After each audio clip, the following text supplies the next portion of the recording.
ဒီနေ့မှာတော့စီးပွားသည်ကြီးပဲအမြဲတမ်းအားကိုးနေစရာမလိုပဲနာရာရှိအသက်ရှူလန်းကြောင်းပိတ်ဆို့မှုတွေကိုတဘာဝနိကြကြနဲ့တစ်ပန်နိကြဘယ်လိုရှင်းလင်းနိုင်မလဲဆိုတာကိုအတူတူလေ့လာတော့ကြပါမယ်ကဲဆက်လိုက်ကြအောင်အဆုတ်နဲ့ sinus ဒီမှာအချွဲတွေအမြဲပိတ်ဆို့နေလို့စိတ်ညစ်နေရတဲ့အခြေအနေကိုအရင်ဆုံးအတိမပြုချင်ပါရဲ့ခေါင်းမာတဲ့အချွဲတွေဘာလို့ခဏခဏပြန်ဖြစ်နေရတာလဲဆိုတာတကယ်ကိုစိတ်ဖြစ်စရာကောင်းတဲ့ပြဿနာတစ်ခုပါပဲဟုတ်တယ်မလားဒီတော့ဒီနေ့ရှင်းလင်းတင်ပြချက်မှာအချွဲတွေရဲ့အမှန်တရားသဘာဝကာကွယ်ရေးနည်းလမ်း၄မျိုးစိတ်ရည်ဖျော်စနစ်ဆိုင်းနဲ့စီးချောနီးနဲ့နေ့စဉ်လုပ်ရမယ့်အလေးချိန်တွေကိုအစီအစဉ်ဆွေးနွေးပေါ်ကြပါမယ်ပထမဆုံးအပိုင်း1အနေနဲ့အချွဲတွေရဲ့အမှန်တရားတနည်းအားဖြင့်ခန္ဓာကိုယ်ရဲ့တဘာဝကာကွယ်ရေးစနစ်ကြောင်းကိုကြည့်လိုက်ရအောင်တကယ်ကိုစိတ်ဝင်စားစရာကောင်းတာတစ်ခုပါလေလူအများစုကအချွဲဆိုရင်ယွန်းစရာမုန်းစရာရန်သူတစ်ခုလိုပဲမြင်တတ်ကြရတယ်လေဒါပေမဲ့တကယ်တမ်းကျတော့သူကလေထက်က virus တွေဘက်တီးရီးယားတွေနဲ့ဓာတုပစ္စည်းတွေအသက်ရှူလမ်းကြောင်းတွေမဝင်အောင်တားဆီးပေးနေတဲ့တက်တော်ဆောင်ကြီးတစ်ခုလိုပါပဲဒါမဲ့ပြည်ထနာကဗမာလာဆက်လဲချို့တော့အဲ့ဒီအချွဲတွေကလိုအပ်တဲ့ပိုးထွက်လာပြီးအချိန်ကြာလာတဲ့အခါမှာပေါ့အဲ့ဒီအချိန်မှာသူကဘက်တီးရီးယား virus နဲ့မိုးပိုးတွေပေါက်ဖွားဖို့အကောင်းဆုံးနေရာကြီးတစ်ခုဖြစ်သွားရောအဲ့ဒီကနေသစင်ပတိစီဝါဆေးတွေစတီရော့ဆေးတွေကိုတန်တရာလဲပြီးတောင်းနေရတဲ့အခြေအနေစီရောက်သွားတော့တာပါပဲဒါဆိုအပိုင်းနဲ့ကိုဆက်သွားရအောင်ဒီပြဿနာကိုဖြေရှင်းပေးမဲ့တိပြန်နေကြတဘာဝကာကွယ်ရေးပစ္စည်း၄မျိုးရှိပါတယ်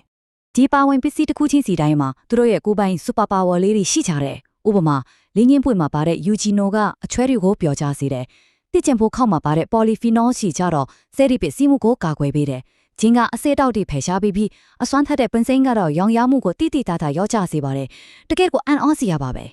ဲအထူးသဖြင့်ပင်စင်းရဲ့အစွမ်းကိုတေချာနားလည်ဖို့ဆိုရင် bronchodilator ဆိုတဲ့စကားလုံးလေးကိုသိထားဖို့လိုပါတယ်။အလွယ်ပြောရရင်သူကကျုံနေလေအဆုံလေးပြုံဒီကိုပြန်ပွင့်သွားစေတာပါ။ဒါကြောင့်အသက်ရှူရလွယ်ကူသွားစေသလိုအချွမ်းလေးကိုဖေရှားရမှာလေတော်တော်လေးကိုအထောက်အကူဖြစ်စေတာပေါ့။ကဲအပိုင်း၃အနေနဲ့ဒီပါဝင်ပစ္စည်းတွေကိုအသုံးပြုပြီးပိတ်ဆို့မှုတွေကိုဖြေရှင်းပေးမဲ့စီးရီဘလို့ဖြိုစမ်းလဲဆိုတာကိုကြည့်ကြရအောင်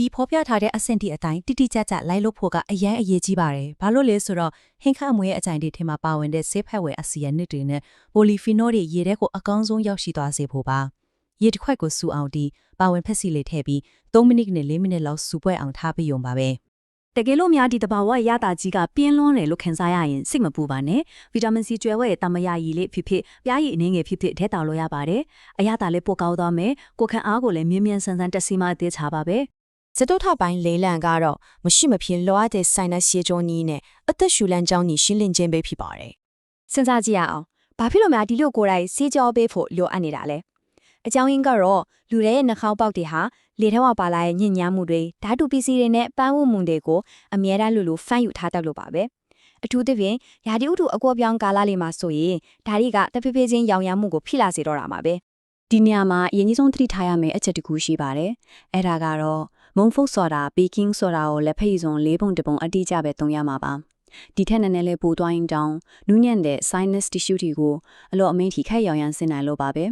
နောက်ထပ်လုံးဝလော့ပေးလို့မရတဲ့အခြေခံအချက်တစ်ခုကတော့ရေပါရိုးရှင်းတဲ့စားနဲ့မုံဖုတ်ဆိုတာရေကိုဘေးကင်းကင်းနဲ့ဖြော်ဆက်ဖို့အတွက်အေးများပြီးအလွန်တန်းစင်တဲ့ရေဒါမှမဟုတ်ပေါင်းခံရေကိုသာသုံးရမှာပါမယ်မှတ်ထားပါရေပူကိုဘယ်တော့မှအသုံးမပြုရပါဘူးဆေးကြောတဲ့အခါမှာလေဒီ45ဒီဂရီထောင်ချိုအနေထားကတကယ်ကိုအရေးပါပါတယ်။နှာခေါင်းထဲကနေအရေးတွေတိမသွားပဲမှန်ကန်စီးဆင်းသွားဖို့အတွက်ခေါင်းကိုဒီလိုအနေထားမျိုးတိတိကျကျဆောင်းထားပေးဖို့လိုအပ်ပါတယ်။ဘေးစင်းပေါ်မှာခေါင်းလေးကိုငုံပြီးဆေးရည်ကိုအပေါ်ဘက်နှာခေါင်းပေါက်ထဲဖြည်းဖြည်းချင်းလောင်ထက်လိုက်ပါ။အဲ့ဒီအခါပိတ်ဆို့နေတဲ့ sinus လမ်းကြောင်းတွေကိုအလွယ်တကူဆေးကြောပေးထွားပြီးနောက်တစ်ဖက်နှာခေါင်းပေါက်ကနေဘေးကင်းစွာပြန်ထွက်လာပါလိမ့်မယ်။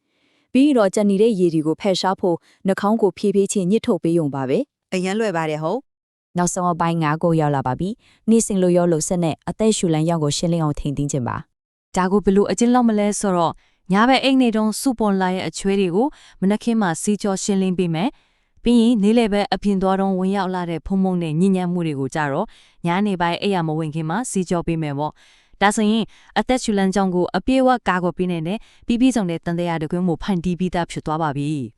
အချို့အနေနဲ့ပြန်ကြည့်ရရင်အစွမ်းထက်တဲ့တဘာဝဆေးဘက်ဝင်တောက်စီးရည်လေးရယ်ဖန်ကာနဲ့ sinus စီးကြောခြင်းရယ်ကိုပေါင်းဆက်လိုက်တာဟာအဆုတ်ထဲကအစိတ်အတောက်တွေကိုဖယ်ရှားပေးုံတင်မကားပဲအသက်ရှူလမ်းကြောင်းစနစ်တစ်ခုလုံးကိုအတားအဆီးမရှိကျန်းမာစွာအလုံးလုံးနိုင်စေပါတယ် တကယ်ကိုအကျိုးသက်ရောက်မှုကြီးမားပါတယ်